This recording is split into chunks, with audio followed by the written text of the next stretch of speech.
Good morning, friends. Now, the headlines from the glory to decline. The Hindu newspaper. Now, full editorial. The Hindu newspaper from glory to decline.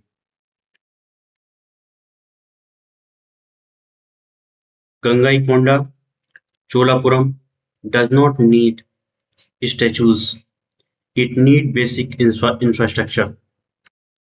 T. Ramakrishnan. Pomp and Gaiety mark the Adi Tiruvadirai festival, which is organized every year in Gangaikonda, Cholapuram, about 105 kilometers from Tiruchi in Tamil Nadu, to mark the birth anniversary of Rajendra Chol 100 1012 to 1044 CE. The festival, which the DMK government in the state began holding from 2022, became a high-profile event this time thanks to Prime Minister Narendra Modi's participation in the valediction ceremony. The festival also coincided with the completion of 1000 years of the maritime expedition of the Chola Emperor to Southeast Asia and the commencement of the construction of the iconic temple. In his book, A History of South India from Prehistoric Times to the Fall of Vijayanagar, historian K.A. Nilakant Shastri states that Rajendra Chola's empire was the most extensive and most respected Hindu state of his time. Gangaikonda Cholapuram, established by the Chola ruler, served as the capital of the imperial Cholas for about 250 years, 1025 CE to 1279 CE, along with the Brihadeshwara temple in Thanjavur, built by Rajendra Chola's father Rajaraja Chola I. The temple at Gangaikonda Cholapuram was included by UNESCO in 2004 under the category of Great Living Chola Temples and declared a World Heritage Site. On July 27, Mr. Modi spent about 2 hours at the temple. Unlike most of his public events, which are characterized by formal speeches and the inauguration of projects and schemes, this event was different. Wearing a white dhoti and a half-sleeve shirt and an angavastram upper cloth, the Prime Minister enjoys devotional rendering, rendering by the group of oudouers, hymn singers, and by music director and composer Ilaiyaraaja.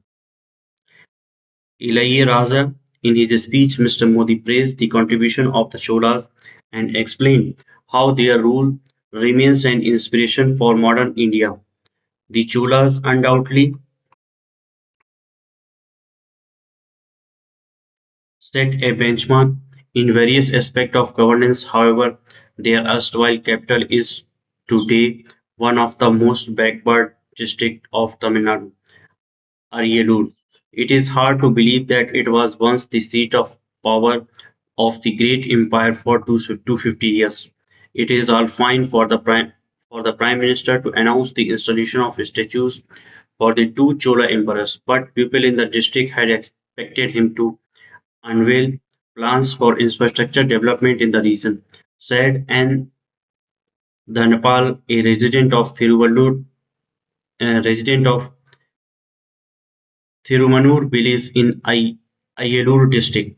We thought he would make a statement on the approval of two long-pending railway projects from Kumban, Kumbakonam to Namakkal through Ariyalur and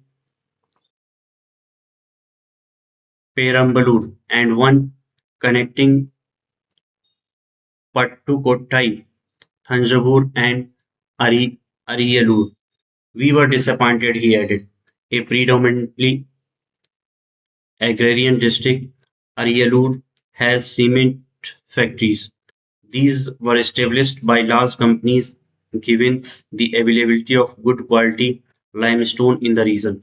After a spell of pest attacks about 5 years ago, farmer virtually stopped raising sugarcane.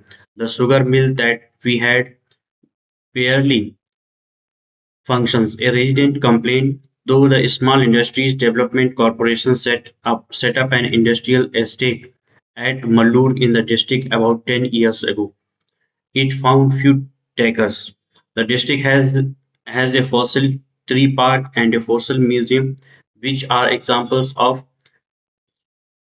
paleozoology. In fact, the geological community regards the Aryedu region as important as the Grand Canyon in Arizona, US, yet the place barely gets any visibility. In fact, despite being a World Heritage Site for more than 20 years, even the Gangaikonda Cholapuram temple does not attract as many international visitors as it should, primarily due to connectivity issue and lack of amenities.